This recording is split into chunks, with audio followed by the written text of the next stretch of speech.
Hello, hi there, Aries. I do hope that you're gorgeous and well. This is your love horoscope for March 2019. If you're watching me for the first time, I'm a psychic reader. I don't do tarot cards. Most people know me as Better Than Secret Psychic.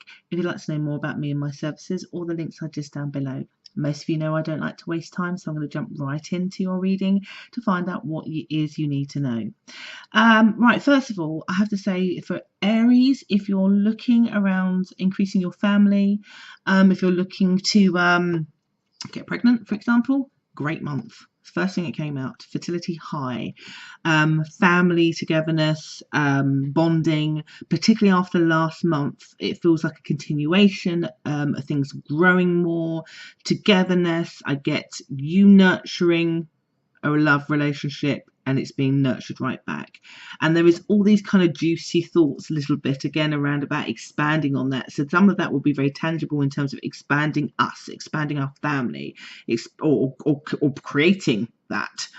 Comes up in the energy, and some of it is not about that. Some of that is about just expanding on what we've built, this new place that we're in that's deep and lovely, and expanding on that and how we both nurture and contribute to that. It feels like you very, very much coming up as being very, very focused on wanting to nurture that aspect of your life more importantly than any other aspects, and not being distracted by work or other mundane stuff that you want to do. This is fulfilling you. This is making you feel good. Now we are in retrograde season, unfortunately, or fortunately. What the theme that I've been noticing as I've been doing this is very, very verbatim to what tends to happen in a Mercury retrograde, but not always. But I am getting, in your case, influence, not necessarily returnings of X or people like that, but influence in your connection that feels unhelpful. So there you are, you're being shown as, expanding and nurturing and maybe tunnel visioned a little bit into the relationship, where there is nothing wrong with that. You and your partner, that's how you are, or perhaps in isolation, that's where you are. And then I just get some interfering person in your life wanting to sour the waters a little bit, plant some seeds. It's almost like they see and observe what you're talking about, how happy it is and blah blah blah, and then they say something along the lines of, oh yeah, but remember when they wasn't like that, and don't you think it will just go back to that again? Don't you think this is just like, it won't last? And don't you remember when that happened? Blah blah blah blah blah blah blah. It's not helpful, because what it could do is it brings up dialogue, so it could bring in doubt. And in a retrograde, and to be fair, it might not be this person's fault entirely, because Mercury retrogrades affect the way that we can focus on the negative that people do or don't do. It magnifies it like 10 times. We bothered more. And because you're shown as quite tunneled visioned on the positive, you're not even thinking about the negative. You're not doing this. This other person then sows the seeds because they're in the retrograde too, and they're like, yeah, but I don't think they're good for you, and when they did this and this, and it might be okay now, but blah blah blah. It's almost like they invite the negative for you to question. So this video really is for me and my guides to firmly say to you, you were better off being in the tunnel. Because what they're talking about, this fluff, is just that. It's not. If you get hooked into it, and you get hooked into then this retrograde energy, you'll end up questioning whether you are really in this beautiful deep water or beautifulness with this person, and that whether it's, and then you'll start to look at what they did before and all this shiny new beautiful stuff that's there before you. You'll start to not look at, and then you start to get stressed out about it. And there was absolutely no need, Aries. Absolutely no need. And I don't think you should punish a person who's telling you this, because I don't think, like I said, they can help it.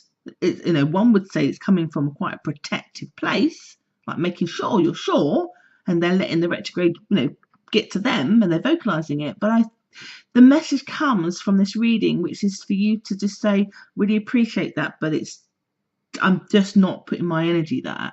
it's positive, it's moving forward, this is where I want to put my energy. And to tune that out, like physically dial that person's sound out. And if you can, avoid them for the month. You'll know, because they will be in your ear. Negative. Questioning. Remember this, remember that. Oh, you know, one little thing you might say, like, oh, they're not coming around today, or they're not coming around today. Do you remember when they took a week not to come around? And you're like, yeah, they did. And then you start questioning if they don't message you back straight away just because one person put the seed in your head. There is absolutely no need, Aries. That's pretty much the only thing you have to confront with this month, is that. And if you can deal with it at the swift end, which is like the first couple of weeks, then your rest of your month is fine. I have to say, it is perfectly fine. Again, there is continuation of generosity between you and this other person. It doesn't matter if you're newly dating. This would include if you're single and you start to date somebody in this month, which is not always the best time, I have to say, to date somebody new in a retrograde. But with me saying that, again, that's a negative contribution. So you need to ignore somebody again in your life saying to you, oh, well, it's new, and you know they live in that area and that can't work out. To ignore that, to enjoy the positive of what's happening, basically. Because I think in this situation, if you allow the retrograde to affect you, it will manifest. Do you get me? Because I get generosity, you flow, fine. Again, lots of that expansion and family, like so much. This will include, people wanting to get engaged and married, or this feeling like it's going to go that way. It doesn't have to be that heavy straight away, but do you see what I mean? And I just get here overall that if you can do that, you start the month, you end the month, the way you started it, which is feeling confident, content, more than you probably have ever been, very grounded in the whole thing, with no problems, other than what another person thinks. Excuse me, what other people think, which is not helpful. If you don't, then you just end up spending the month maybe undoing some of what happened last month, which, why would you want to do that? Be aware of that. It's almost like my guys saying, take responsibility and awareness that the energy flow from the retrograde and this person could affect you that way. And to be best supported. Sorry, got a tickle in my throat. Excuse me.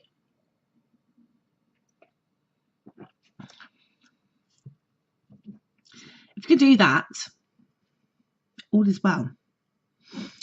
So this reading feels very preventative of you unnecessarily undoing some good work that's been happening in your relationship. I do hope that's been helpful. You relatively have out of everybody I've read for, a relatively really positive month. So do continue that way. And I'll be back again next month with another reading. Take care.